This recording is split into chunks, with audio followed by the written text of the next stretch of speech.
আসসালামু আলাইকুম, স্বাগত জানাচ্ছি নিজ বাংলাদেশের পক্ষ থেকে। একজন মুসলমানের দীর্ঘদিনের যেই আশা আকাঙ্ক্ষা প্রত্যাশা, যে প্রতীক্ষা, দীর্ঘদিনের যেই মনোবাসনা, পবিত্র হজ পালন।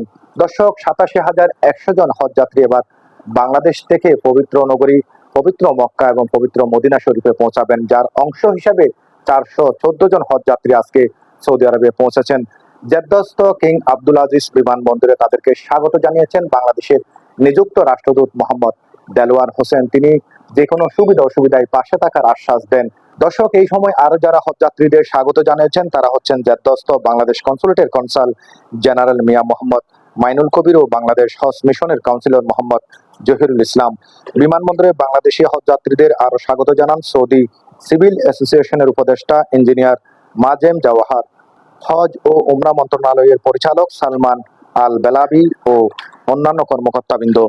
দর্শক, এছাড়াও আরেকটি তথ্য আপনাদেরকে দিতে চাই, যেতে হচ্ছে এবারও রুট টু মক্কা কর্মসূচির আওতায় ঢাকাতেই দুই দেশের ইমিগ্রেশন হবে যাত্রীদের।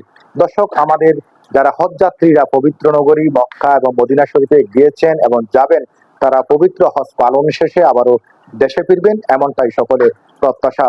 সবাই ভালো থাকবেন, সুস্থ থাকবেন। ধন্যবাদ সবাইকে।